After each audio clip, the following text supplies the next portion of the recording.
landing punches, everything looked good. We got to the third round, and Lashley just... Was it the second round? Second round. At the end of the second round, towards the end of the second round, Bobby Lashley had a nasty cut on his left eye.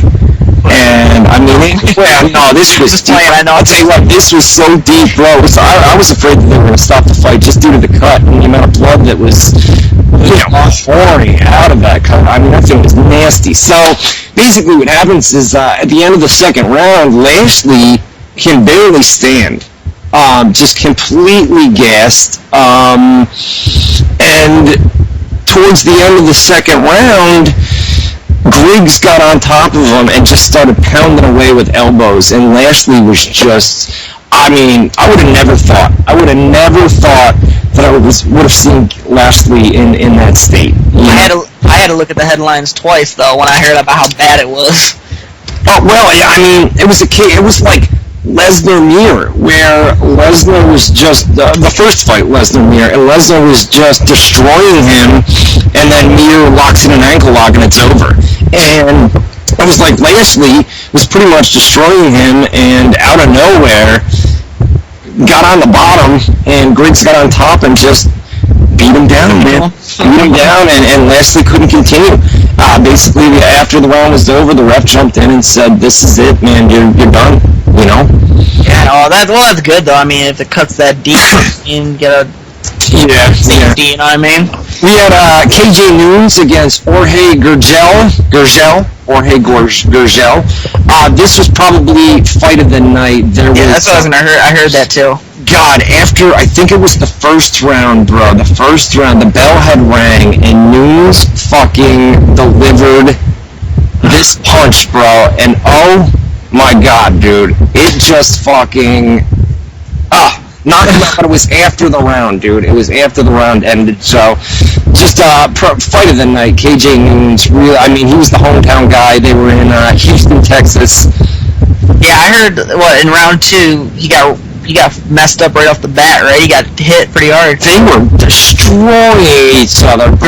They were just fucking destroying. And then the end of the first round comes, and the bell rings, and Noons just decks him with this left hand, knocked him out fucking cold. But the round had ended, so he was able to recover and then come back out for round 2, and then KJ Noons is eventually able to defeat him. Didn't he come out? But didn't he come out of the second, or going into the second round? Wasn't he still pretty messed up from that punch after? Oh, his eye was fucking disgusting, bro, disgusting. And the problem was it came after the bell, so it was like, and they said at the post-fight presser that they asked Gurgel if they thought that Noons is a dirty fighter, and he said, "No, dude, it was all good. It was just a mistake." And I mean, it was. If you had seen it, just right at the bell. Then we had Tim Kennedy against Jacare Souza. Jacare. This is probably the worst fight of the night. And then in the main event, I'm not even going to talk about that. And then in the main event, it was King Mo against Cavalcante. It sounds good to me, dog. It sounds good to me. I butchered these fucking names. But, boy, King Mo, my man, basically went limp. I believe it was in the third. I want to say the third. Yeah, went limp, and that was that, man. John McCarthy jumped in, stopped the fight. Pretty good fighter now. We've got a new champion, man. New champion with Rafael Avalopte, or Kev, I don't know, I butcher it. Whatever. Alright, ProWrestlingScoops.com/chat. Actually, you know what? What's good? We gotta wait 3 minutes before we go to the break.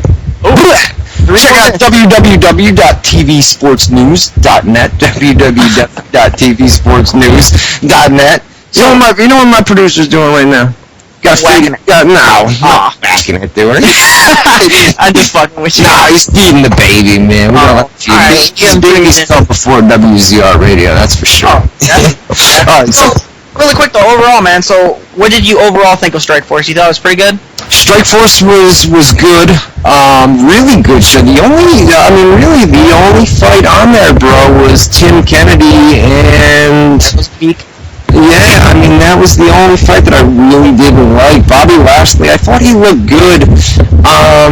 The guy he was fighting was 8-1. Chad Griggs is 8-1. Yeah. A lot of people didn't know much about him. And basically, I know this is going to sound crazy to you guys, but I've got the MMA site, MMAscoops.com, and I'm here to tell you that Bobby Lashley's next fight looks to be Dave Bautista. And I'm pretty confident. Scott was in the Strikeforce post-fight presser basically said that it was up to Bobby Lashley, but Scott wanted him to do it. I know, hasn't Bobby Lashley been pretty skeptical about fighting Batista though in the past? He's been skeptical. Here's the thing. Bobby Lashley. Here's the thing. Bobby Lashley wants to come in and basically fight a bunch of jobbers, work his way up, and get a good record before he really steps up and takes, skilled fighters, major name fighters. Batista wants to come in and Batista wants to do the same thing, but he feels that if he comes into MMA, okay, Bobby Lashley feels that, listen, I've been training in MMA, this Batista fight should be no problem whatsoever. Mm-hmm. Batista says, I'm training in MMA, I want to come into MMA, and I want to make a fucking name for myself, okay? Oh, yeah. And the way to do that, and the way to garner interest, especially for wrestling fans, is to do an MMA fight with Batista and Bobby Lashley. So if Batista comes in and he defeats Bobby Lashley, Batista says, well, look at this. I've defeated Lashley, you know what I mean? And I've never seen Batista fight, you know what I mean, but I don't know. I don't think he'll be able to. Batista's never fought before, so we don't know what we're gonna get, coming in. But I mean, that looks like that they're gonna Dave Bautista and Badass. So we'll keep you updated on MMAscoops.com. After Saturday, the post-fight, I'm telling you guys, looks like that they're going. As long as Badass likes the fight, I think he's going to. I believe, because I put an interview long ago, basically. He was into it. He didn't say no. So I would say this is it. It's gonna be.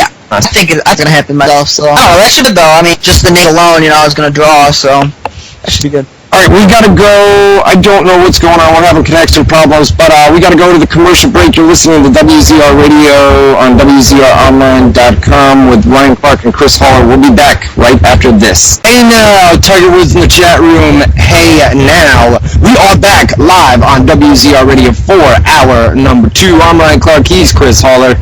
What up? And we're going to be here for about the next 1 hour. Had to clear up those production issues before we went to the break. I think we got all that worked out right now. None of you guys are bitching, so that's good news. Man, I don't know about you, bro. That was kind of a rough hour number 1, though. We got to knock this shit out the park this hour. Hour number 1 was kind of rough. You're right. We didn't have too much shit at Raw. It was kind of boring and shit like that. I told you, bro, I hate doing it every week. I just hate running down Monday night Raw. All you guys in the chat room, a lot of nice people in here tonight, man. A lot of nice people in the chat room tonight. Can I get Ryan Clark is awesome? Nice. Yeah, it's always nice. A lot of times these guys, you know what I mean? Got some nice people in here tonight. No doubt. No doubt. Get to the live chat room, ProWrestlingScoops.com/chat, www. Shut up, Brian. www. Fuck you too. www.ProWrestlingScoops.com/chat, www.ProWrestlingScoops.com/chat. I see the live phone lines blowing up right now. We're gonna hold off on those for just a few more minutes. And we're going to talk news, rumors, and get into a lot of bullshit, man. I can tell you guys that at the Impact tapings tonight, for the pay-per-view, help me out here, bro. Next TNA pay-per-view is... Bound for Glory? No, there's one. No Surrender. No Surrender, yeah. Bound for Glory is October, right? Bound for Glory is, after No Surrender. Yes, that'd be October. So here's a couple spoilers. Matches confirmed for that pay-per-view, TNA No Surrender. It's going to be Douglas Williams against Sabu for the X Division title. Sweet. It's going to be AJ Styles against Tommy Dreamer in an I Quit match for the TNA television title. And it's going to be Abyss versus Rhino in a Falls Count Anywhere Anything Goes match. Damn, saying. They're keeping those ECW guys in like every damn match. Pretty much, man. Pretty much, yeah. As soon as you said Sabu and Douglas Williams, man, I was kind of marking out for Sabu right there for a second. Yeah, no doubt. So that is what's going on with No Surrender. We're gonna have probably TNA Impact spoilers here at some point now. Number 2, what we're gonna do, guys, is I see your phone calls. I mean, they're pouring in right now. We're just gonna hold off on those, like I said, for about 15, 21 minutes. Then I promise you guys we'll open it up all night for hour number 2 and let you guys call us live, ask questions, whatever is on your mind. So where are we gonna start? I guess there's actually quite a bit of shit. Yeah, there is. Let's see. I guess I've got a few notes here. Let me just go to my website and pull up some stuff here. Oh, something we gotta talk about too is what RVD had to say about TNA. That was kind of arrogant, huh? Oh my God, wasn't it? I mean, to be honest with you, some of the shit that he said was true. Right. But you just don't. There's some things you don't say, and that's something you just don't say. You know what I mean? Right. I mean, the ego shown. Pretty much, I feel like the ego shown by RVD is like, I don't know. It's pretty much like almost like we're not glad to be with TNA. TNA should be glad to have us. Do you know what I mean? Right. And that's just like that's something you don't want to do. You know what I mean? Yeah. Well, I'll tell you what. We'll talk. Find me. Go find me the quote for that. I got the quote right here. Do you? I printed it out just in case we needed it. All right. Okay. Save that for just a minute. That for just a minute, and then we're gonna run down. But don't let me forget because I do want to talk about that. All right. Last night at about midnight, after Monday Night Raw went off the air, put up a report on the website. Basically, Serena has been released from WWE. I can tell by some of the comments a lot of people don't want to believe it's true unless they see it by WZROnline.com, unless WWE announces it. It may not be true, this and that. Serena is gone from WWE. The deal here is they are comparing her to Mickie James. Basically, she had been told, this sounds crazy, okay, and I'm gonna tie 2 stories into one here. You guys, let me hold on a minute. Hold on just a minute. All right, sounds like a plan. Just hold on. Oh, you pulling it up? It's yeah. I'm gonna get it here in just a son of a bitch, dude. See what happens on live radio when I can't find it. Yeah, I don't know. I want to say something about it, but I don't want to get into your, you know what I mean, what you got to say, because what I have to say pretty much is the story. So. All right, but I want to bring. I'm gonna try to make a point here.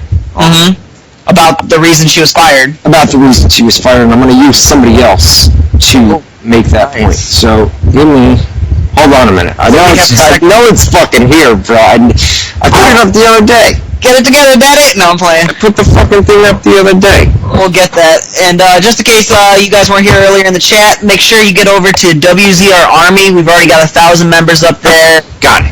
You got it? All right. So just make sure you get there, everybody. Okay, so Serena was fired from WWE last night, and basically, Renee Dupree did an interview not too long ago. Renee Dupree did an interview and basically said that, quotes from him, he says, "I was miserable the last 3 years I was in WWE. I was miserable. I hated it because it's all politics."